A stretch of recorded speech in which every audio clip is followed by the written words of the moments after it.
Et salut les loups de mer, on y est, ça y est, deuxième vidéo. Donc cette vidéo là c'est sur Norwegian Air Shuttle, donc nas.ol, côté à la bourse de Oslo du coup. Donc pareil, hein, ça va aller très vite, en moins de 5 minutes on va dresser le tableau sur Norwegian Air Shuttle. Norwegian Air Shuttle, pourquoi j'en parle? Parce que je trouve que c'est une entreprise qui est très intéressante en ce moment. Donc c'est une entreprise de...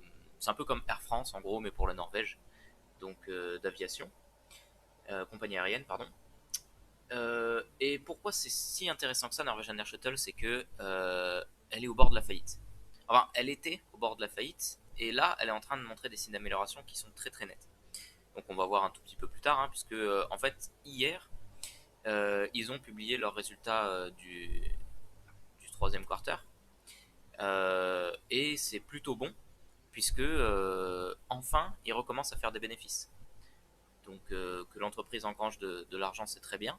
Dans un domaine comme celui-ci qui est assez compliqué, alors c'est un petit peu modéré par le fait que c'était sur les chiffres en gros de l'été, quoi. Donc l'été c'est là où ça bouge le plus au niveau aviation, donc c'est normal. Et l'été doit rembourser l'hiver, globalement. Mais on va voir qu'ils ont une stratégie qui est plutôt pas mal avec de la location d'avions, qui ne payeront que sur le temps de vol. Et s'il y a moins de vols, eh ben, ils paieront moins en location et ça risque de faire économiser pas mal à l'entreprise pour l'hiver. Bon, si on regarde la cotation en bourse, et ben là, on voit qu'avant, on était sur des cours à 10 000 NOK, donc c'est en couronne norvégienne. Euh, Ça s'est fracassé la gueule en 2018-2019. Et puis, est venu, on le voit ici, hein, le Covid. Donc le Covid sur toutes les actions de compagnies aériennes, ça s'est fracassé la gueule. Tout le milieu de l'aérien s'est effondré. Donc Norwegian Air Shuttle, on a fait les frais également. Et il y a une deuxième phase, puisque elle a très mal vécu ce Covid, Norwegian Air Shuttle, et on voit donc là la première chute du en 2019 au très mauvais résultat Norwegian Air Shuttle. Ici, une deuxième chute énorme due du coup au Covid, et une troisième chute due au mauvais résultat de 2020. C'est-à-dire que l'entreprise n'était pas rentable, et puis le Covid arrive, ça fait peur, donc elle est encore moins rentable.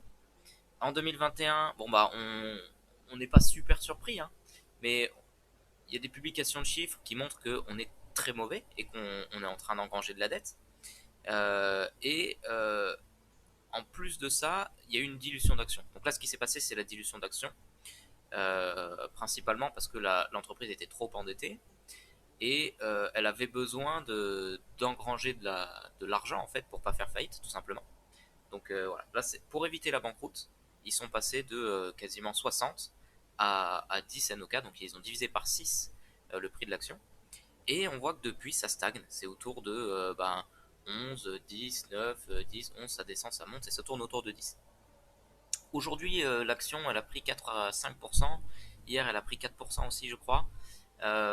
Et clairement, c'est dû aux résultats qu'on va voir juste après. Donc là, on commence vite fait avec les résultats du premier quarter de 2021 pour avoir un exemple en fait. Les résultats dus au Covid, c'est ça. Bon, après vous mettez sur pause, vous voyez un petit peu tout, hein, si vous voulez tout voir. Ça sort des présentations pour les investisseurs faites par Norwegian Air Shuttle. Euh, et on voit par exemple, premier quarter, ils ont perdu 1189 millions de couronnes norvégiennes. Donc c'est beaucoup. Et le problème, c'est que elle n'a pas des possibilités au niveau des revenus pour pouvoir rembourser rapidement ces pertes-là. Donc ça, c'est inquiétant. À chaque fois qu'elle nous fait un quarter en déficit, on se dit merde, il va falloir combien de temps pour le rembourser. Donc là, franchement, c'était vraiment inquiétant et ça explique aussi pourquoi l'action, elle fait que chuter. Bon, là, on arrive sur la très bonne nouvelle, c'est que on commence enfin à faire du bénéfice. Donc ça faisait très longtemps qu'on attendait ça. Comment on a fait ce bénéfice? Bah, tout simplement, il y a eu l'été, hein, donc les voyages d'été, et puis il y a eu aussi un petit peu les entreprises qui envoient des commerciaux, etc. Enfin bref, le fonctionnement normal. Mais c'est encore entaché par le Covid. C'est-à-dire que l'ouverture des frontières est très très récente au niveau de la Norvège, vraiment très récente. Donc ça a pas eu assez d'impact, ça n'a pas pu avoir d'impact, mais ça va en avoir sur le quarter numéro 4. Il y a eu quoi? Il y a eu le prix du gasoil, pétrole, gasoil, carburant, comburant, tout ça. On en a parlé dans la vidéo précédente, mais aujourd'hui on est toujours entre 80 et 84, c'est amené à monter à 90, c'est énorme. C'est énorme. On tape des niveaux de prix sur les comburants et les carburants qui ont jamais été aussi hauts, c'est énorme. Donc bah forcément ça a un impact phénoménal sur des avions qui consomment énormément de kérosène, de pétrole, etc. Euh, donc bah forcément sur le chiffre d'affaires qu'on fait, il y a les dépenses en pétrole, en carburant qui sont énormes. Et pourtant, Covid plus montée des prix, plus bah, du coup bah, les avions qui sont de moins en moins pris, parce qu'il y avait la fermeture des frontières, il y avait les histoires de passe sanitaire et tout ça chez nous, il y avait des similitudes un petit peu en Norvège. Donc bref, ils ont réussi quand même à faire des bénéfices, et là c'est un très très bon point. Vraiment très très bon point. Donc ce point-là, il peut être entaché par le prochain trimestre, enfin les deux prochains trimestres, parce que eh ben, on va arriver en hiver. Donc alors, on sait sur les compagnies aériennes, mais c'est pareil pour Air France, c'est pareil pour EasyJet, etc. En novembre et en février, c'est les pires mois, puisque bah, c'est là où on a le moins de voyages, etc. Ce qui va nous sauver le quarter 4, c'est décembre, parce que décembre, bah, il y a Noël. Donc peut-être que les rentrées de bénéfices se feront plus sur le mois de janvier, mais, mais en tout cas il y a Noël qui va être très intéressante. Donc voilà, comment ils vont faire pour ne pas refaire du déficit sur le quarter 4? Non. Et ben c'est en fonction de leur flotte. Donc en fait, pour faire des bénéfices là, ils ont réduit leur nombre d'employés, ils ont réduit leur flotte, ils ont annulé des contrats avec Boeing. Donc ça a été très compliqué aussi au niveau de la bourse, puisque bah, il y avait des attaques en justice en fait entre Boeing, Norwegian Air Shuttle, etc. Finalement, ils se sont trouvés un arrangement. Il y a l'État norvégien qui a aidé, comme l'État français et Air France. Air France qui va bientôt publier ses résultats, je pense qu'on fera une vidéo très rapidement dessus aussi. Euh, il me semble que c'est le 4 novembre si je dis pas de bêtises, mais c'est vraiment dans la semaine qui arrive. Pour en revenir sur Norwegian Air Shuttle, la flotte, elle est drastiquement réduite, mais ils ont trouvé une astuce, c'est que là par exemple, ils viennent de signer un arrangement avec Boeing, donc ça y est, c'est fait. C'est signé pour 13 Boeing 737 qui vont venir enrichir la flotte en avril 2022 et ils les louent. Donc du coup, vu qu'ils les louent, si l'avion ne vole pas, ils ne payent pas. Si l'avion vole, ils payent. Donc s'il y a fermeture des frontières, s'il n'y a pas beaucoup d'utilisation des avions, etc., l'entreprise ne perd pas d'argent avec ses avions. Donc dans tous les cas, c'est de l'argent qui va rentrer, puisque au moment où on engagera des frais sur cette location d'avion, eh ben on engrangera des gains, puisque ben, s'il y a des frais sur l'avion, c'est que l'avion a tourné. Donc voilà, ils sont en négociation pour en avoir plus, etc. Et ils espèrent monter autour de 70 avions sur la flotte euh, d'ici mi-2022.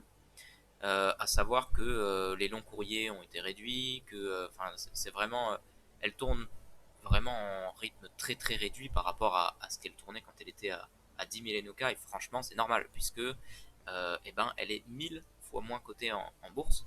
Donc il faut compter que là en gros l'entreprise c'est comme si on achetait un millième de l'entreprise de l'époque.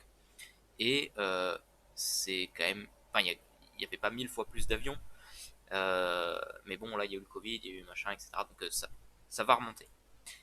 de toute façon, soit ça remonte, soit ça fait faillite. Donc, j'ai pas, d'ailleurs, je vous ai pas donné le petit disclaimer, mais on va le refaire. On va le faire en direct, puisque je l'ai pas préparé malheureusement. Regardez, vous êtes responsable de vos investissements. De vos investissements, les gars. Ouais, bon, bref. Vous êtes responsable, c'est vous. Ce n'est pas un conseil en investissement. Je ne serai pas tenu responsable si vous investissez et que l'action descend ou que ça fait faillite, puisque évidemment, on y vient, il y a un risque de faillite. Mais il est plutôt faible puisque ben, l'entreprise elle monte et elle monte au niveau des bénéfices de plus en plus, et là on l'a vu. Donc pour ce qui est de la dette, elle plafonnait très très haut. On est allé jusqu'à 35 milliards de couronnes norvégiennes de dette. C'est pharaonique. Franchement, c'est pharaonique. Après, c'est une compagnie aérienne et les compagnies aériennes sont les reines euh, pour jouer avec de la dette. Elles jouent énormément avec de la dette. Bah, les avions, ça coûte cher, il faut en acheter pour faire tourner une flotte. Et bah, forcément, ça amène de la dette. Bon, là, la dilution d'actions, etc. Bon, il s'est passé plusieurs choses. Et du coup, 2020-2021, eh ben, on a réduit grandement cette dette.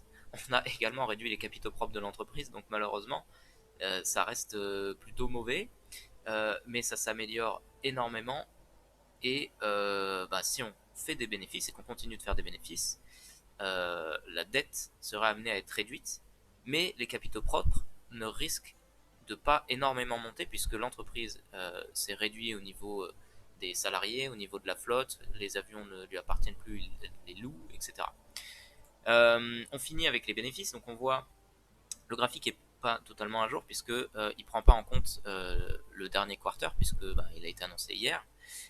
Cependant, la courbe est quand même relativement claire.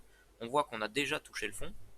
Aujourd'hui, on est sur une phase ascendante, une phase qui est plus ascendante que ce qui est prévu finalement ici, puisque aujourd'hui on fait des bénéfices, mais elle reste en dessous de 0, puisque on a accumulé des déficits sur les deux premiers quarters et que le troisième quarter ne suffit pas à rembourser les deux premiers. Donc voilà, mais bon, on a une courbe qui est à peu près comme ça et qui annonce, d'après les analystes, un retour à la rentabilité d'ici 2022, mi-fin 2022. Moi personnellement, je suis plus optimiste que ça, mais voilà. Donc voilà, on rappelle les courbes. Euh, c'est un risk-reward très important. Et, euh, et pour moi, ça vaut le coup puisque l'action est vraiment pas chère. Là, elle est en train de monter très fortement. Donc il faut s'y mettre assez rapidement, mais c'est un peu comme le Bitcoin ou les cryptos, ça va pumper et plus on la prend quand elle est basse et plus on est content derrière. Donc voilà, là l'action au prix où elle est, c'est un peu coin flip en vrai. Soit il y a faillite, soit elle explose et moi je la vois exploser. Bon voilà, j'ai peut-être été un petit peu plus long que ce que je pensais, puisqu'on en est à un petit peu moins d'une quinzaine de minutes. Et je voulais le caler en 5 minutes, mais bon, je pense que c'était important de parler un petit peu de tout ce qui se passe autour de cette action. Et puis bah voilà, je vous laisse là-dessus. A plus les gars. Tout.